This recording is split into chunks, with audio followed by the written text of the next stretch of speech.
انسانوں میں نیکی کے بڑے مختلف بلکہ متضاد تصورات جو ہیں وہ پائے جاتے ہیں۔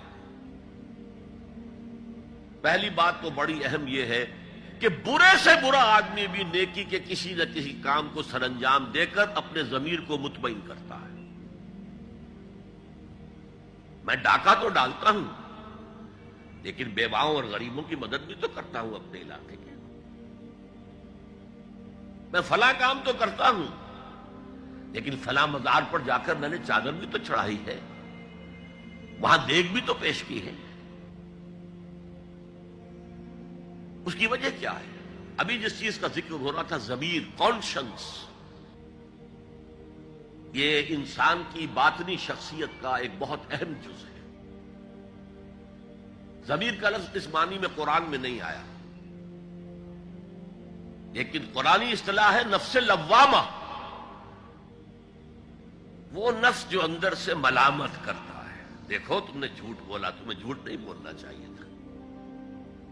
کسی اور نے ملامت کی یا نہیں کی، تمہارے اندر کوئی شے ہے جو ملامت کر رہی ہے۔ دیکھو تم نے فلاں شخص کا دل توڑ دیا، یہ اچھا کام نہیں کیا۔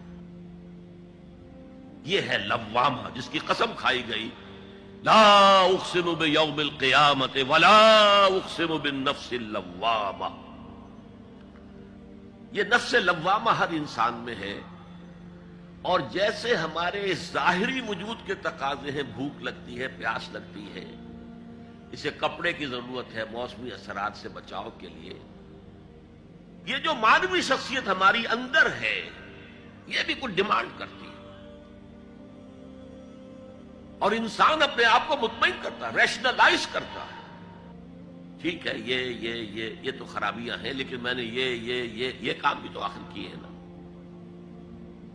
یہ انسان کی ایک لازمی ضرورت ہے، اپنے ضمیر کو مطمئن کرنا۔ اب دیکھیے ہمارے ہاں کے مختلف طبقات میں مختلف تصورات ہیں نیکی کے جو رائج ہیں۔ ہمارے ہاں ایک مذہبی طبقہ ہے جس کے نزدیک اصل اہمیت ریچولز کی ہے، عبادات کی ہے، رسومات کی ہے۔ معاملات میں وہ دھوکہ دے رہے، سودا کر کے پھر گئے، ان کے دلوں میں نرمی نہیں ہے، سائلوں کو دھتکارتے ہیں۔ لیکن ایک بات سے بہت دیکھیں، سودی کاروبار کرتے ہیں۔ ٹھیک ہے بھائی، میں سودی کاروبار تو کرتا ہوں، میں نے مسجد میں تو بنوائی ہے، میں نے مسجد میں جھاڑ بھی تو لگوا دیا ہے، میں نے مسجد میں قالین بھی تو بچھوایا ہے۔ تو نیکی کا ایک تصور یہ ہے ہمارے یہاں۔ اس کے بالکل برعکس ایک تصور ہے جدید تعلیم یافتہ طبقات کا تصور۔ آپ نے بارہا سنا ہوگا گفتگو، بھائی اصل نیکی یہ ہے کہ کوئی کسی کو دھوکہ نہ دے، جھوٹ نہ بولے، وعدہ پورا کرے، اپنا فرض صحیح طور سے ادا کرے، کہیں ملازم ہے تو اپنے فرائض صحیح طور سے ادا کرے۔ باقی رہ گئی نماز روزہ، یہ تو انفرادی باتیں ہیں، یہ کوئی کرتا ہے تو اپنے لیے نہیں کرتا ہے تو کوئی بات نہیں۔ یہ دونوں ایک دوسرے کے بالکل برعکس تصورات ہیں، اور یہ ہمارے معاشرے میں جدید تعلیم یافتہ طبقات کا تصور نیکی اور ہمارے قدیم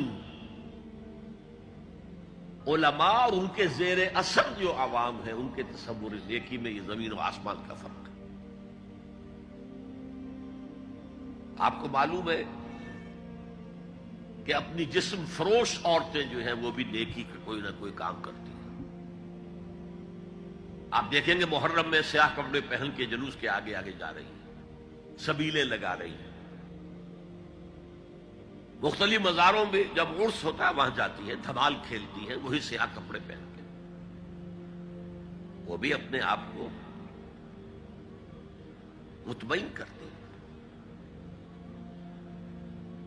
مشہور ہے ایک واقعہ شہنشاہ عالمگیر اورنگزیب کا، اس نے دلی میں گانے بجانے پر پابندی لگا دی۔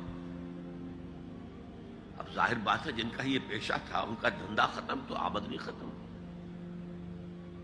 لاکھ کوششیں کی لیکن اورنگزیب ٹس سے بس نہیں ہوا۔ پھر انہوں نے ایک عجیب ترکیب کی. وہ دریائے جمنا بالکل ساتھ بہتا تھا، یہ قلعہ اس شکل میں بنایا گیا تھا، اب تو ذرا فاصلے پر ہے. تو ایک کشتی میں وہ جمع ہو گئے، سازندے بھی اور ساز بھی اور گاتے بجاتے ہوئے.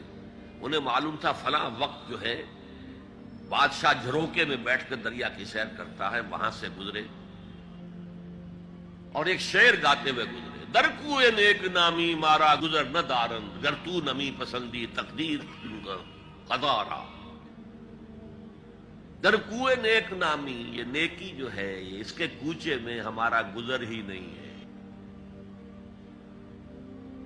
در کوئے نیک نامی مارا گزر نہ دارند، یہ تو اللہ کی طرف سے فیصلہ ہے، اس کی مقرر کردہ تقدیر ہے. گر تو نمی پسندی تغییر کل قضارا، اگر تجھے پسند نہیں ہے تو تقدیر بدل دے. تو بادشاہ ہنس پڑا اور اس نے کہا کہ ٹھیک ہے بھائی، گانے بجانے کی حد تک تمہیں اجازت ہے. تو ہر ایک طبقے کا اپنا ایک تصور ہے نیکی کا. جیسے میں نے پہلے عرض کیا، بڑے بڑے ڈاکو جو ہیں وہ اپنے علاقے کے بیواؤں یتیموں کی سرپرستی کرتے ہیں. ویسے نہایت درندگی، سفاکی، انسانی جان کی کوئی حیثیت ہی نہیں. تو نیکی اصل میں کس شے کا نام ہے، کون سی چڑیا کا نام ہے، نیکی حقیقت میں کیا ہے، وہ ہے اس آیت کا مضمون. میں مثال دیا کرتا ہوں، ایک عام قصہ ہے کہ کسی گاؤں میں پہلی مرتبہ ہاتھی آیا. اب وہاں نابینا لوگ جو تھے انہیں بھی پتہ چلا ایک عجیب جانور آیا ہے. وہ آئے اور کسی نے اس کی ٹانگ کو ٹٹولا. اس نے کہا ہاتھی ایک ستون کے مانند ہے. کسی کا اس کے کان کے اوپر ہاتھ پڑا، اس نے کہا چھاج کے مانند ہے وہ. کسی نے پیٹ کو ٹٹولا، بہت بڑا ڈھول ہے وہ. بالکل یہی معاملہ ہے نیکی کے تصور کے بارے میں. اڑائے کچھ ورق لالے نے، کچھ نرگس نے، کچھ گل نے. چمن میں ہر طرف بکھری ہوئی ہے داستان میری. کسی نے نیکی کا ایک حصہ لے لیا، کسی نے دوسرا لے لیا، کسی نے تیسرا لے لیا.